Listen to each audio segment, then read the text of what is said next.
Alrighty, so today, even though I'm filming this is the second video I filmed today, because I'm finally sitting down this weekend and having the time to do this at least. Whoops, I better cancel that, 'cause it's not right. Oh no, I guess it is.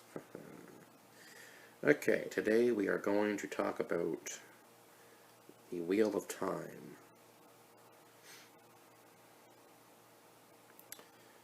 So this is a series that I actually had watched quite a bit of, or I guess the first 3 episodes really, at the beginning of the year. Oh, god damn it. I hate when that happens.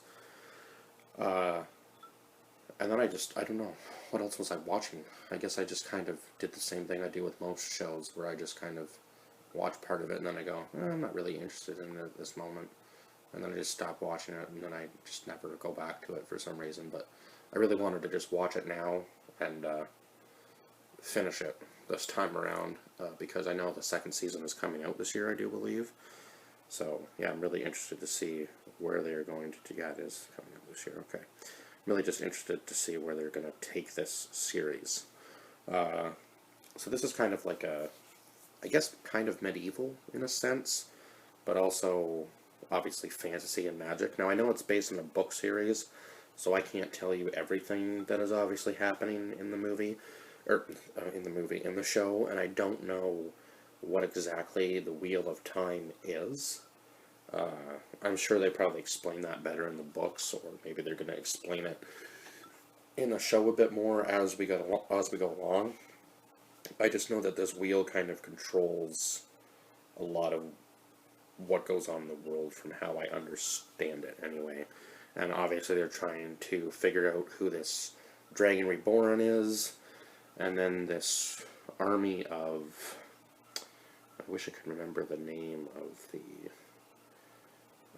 now I know they're led by a Fade, but name of creatures, whoops, we're just going to look this up in the Wheel of Time.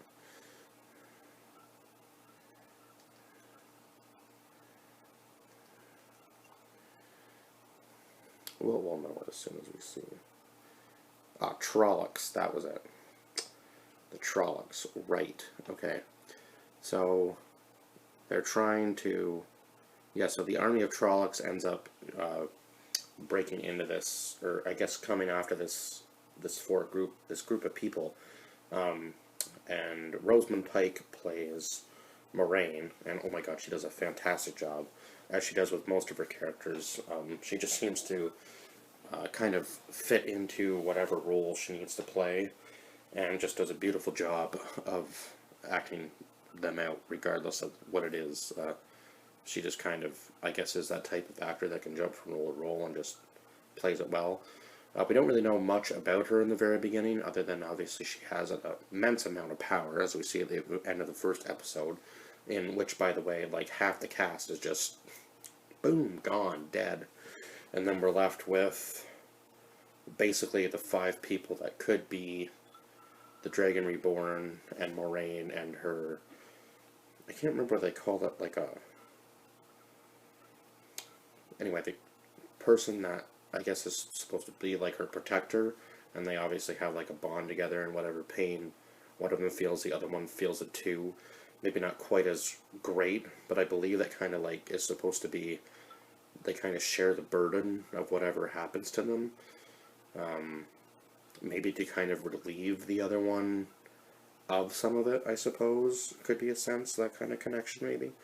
But there was a lot of people in this show, so yeah, and they are part of the, they're not witches, but, oh, I'm trying to think. They're going to the White Tower, and she's part of like a sisterhood, Moraine is, but I'm trying to think of what the name of the sisterhood was.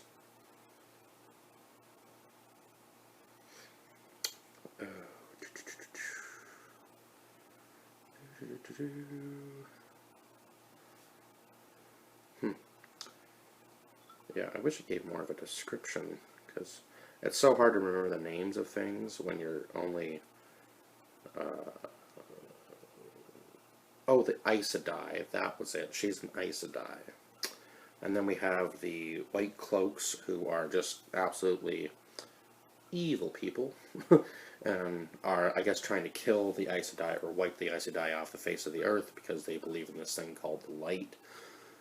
And yeah, who knows what their kind of, I guess, religious background is, I suppose, in a sense, is what maybe they were trying to get at there with that. Anyway, the leader of the White Cloaks there, who's, what was his name? God, how can he be so far back?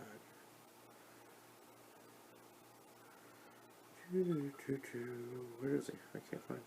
Oh yes, Abdul Salas played Iman Valda. Okay, so yeah, he was a leader of the White Cloaks, and I know he had like he was a part of a certain faction of them, but I can't remember exactly what exactly the faction was.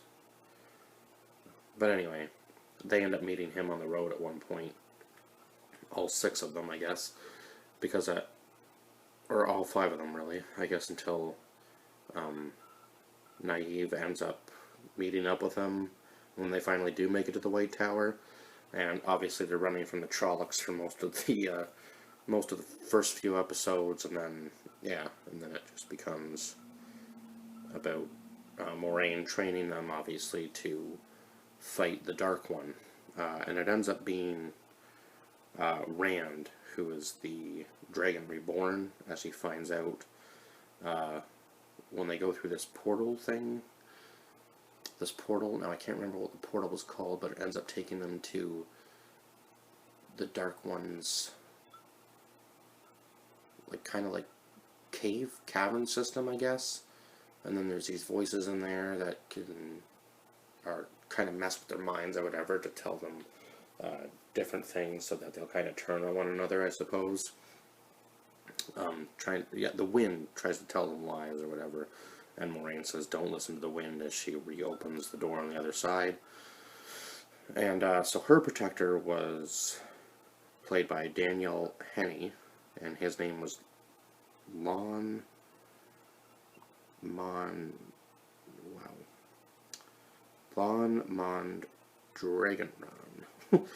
That's quite the name. Her full name is Moraine Damadred, I'm gonna say. And then we have Melina Madden playing, or Madeline Madden, maybe, playing Egwene, and then Zoe Robbins playing Naive.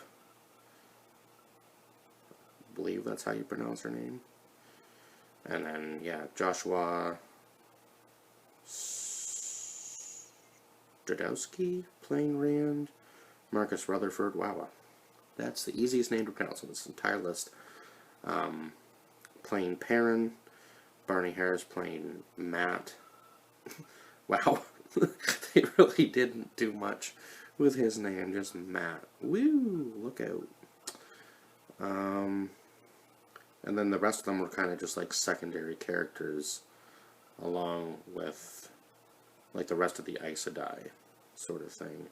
Because yeah, they're so far back. But the one girl that played the Aes Sedai, I just did not like her. The one that wore the red cloak, didn't like her at all. She just seemed evil from the very beginning, and just kind of seems to go after any guy that has the power of magic, I guess, really, and just kills him because she believes that only women should have that power, I guess. Or women are only it's only supposed to be women that have that power, I believe, is maybe the way they're kind of looking at it. Especially in the White Tower, too, when the, I guess, mother of the Aes Sedai ends up being with Moraine. Didn't see that coming at all. Didn't see them having a relationship, so that was kind of interesting. And then it ends up that Lon ends up having a relationship with Naive as well in the show. So yeah, there was a lot of unexpected kind of bonds in the show, and then obviously Rand and Egwene were together for the entire show, and he believes at one point that Perrin wants to be with her, and they get into it at one point, and it's just a whole mess of kind of like coming together and breaking apart again, and then Matt ends up taking this dagger and being controlled by it, but I guess he's stronger than he knows, and if he hadn't been, he would have been taken over by the dagger, I guess, long before Moraine was able to find him and take the darkness back out of him again before he was completely consumed by it. So he got lucky. And I guess they all kind of have abilities, because Perrin even kills, I believe they probably killed the White Cloak dude when they were, after they'd been captured and put into his camp, and he wanted Egwene to channel for him, is what they call it. And it ended up being, both of them ended up having some sort of ability over him, because he has none, and I'm pretty sure they killed him, was where they were going with that, at least in that scene. They didn't show it, but I'm pretty sure that was the point they were trying to get across, that, yeah, they ended up killing him, because she says to Moraine that they won't have to worry about any more White Cloaks coming after them again, so I believe that was probably what happened. What else is there in this show? Yeah, it kind of shows the power that the Aes Sedai have compared to every other person that can cast magic, obviously. And obviously they can't do too much with the one power, is what they call it. Because if they do, I guess they'll end up killing themselves, as we see in the, I guess it was the last episode, when they're fighting the Trollocs. When they make it to the other side of the Dark One's cave, and yeah, when they're fighting the Trolloc army, and Rand and Moraine are trying to defeat the Dark One, and he chooses the light side, I guess, and ends up not falling for the Dark One's traps, and then I guess Moraine isn't able to cast anymore, and obviously because Rand has his power, he ends up just telling Moraine to tell them that I guess he didn't make it, so that he will just stay away, because I guess any guy who has the power, or the one power or whatever, ends up just falling into complete madness eventually, and then can't control what he does, so he just decides to, yeah, kind of go on his own adventure, I guess. And then we're way off into the west now, with these new armies, it looks like, about to have a big battle. So I'm kind of interested to see where this story is going to go, and how all these characters are even going to be involved in any of that, or whether we're just going to get a whole new story in the second season. I'm not really sure. It's kind of interesting to see if it's going to be one of those shows where something new happens every season, there's just a new cast of characters. I'm not sure. I can't imagine it would be that way, because I feel like these ones are kind of established and kind of important in a way, so I feel like they're going to be in the second season. But yeah, so far this show for me is a 9 out of 10, and that's without even really knowing what's going on completely and fully, and without reading any of the books. But I think I should probably actually go back and, or probably when I get around to it, read them, because I think they're probably a good read. If I like the show, probably going to like the books. Or vice versa. Usually if you like the... Now sometimes, I shouldn't say that, because sometimes people like the books and the show just doesn't compare. But yeah, obviously I feel like with shows they're not going to be able to touch on everything that the book does, right? So it's a little different. But anyway, I feel like I've probably done this enough justice with my knowledge of it anyway.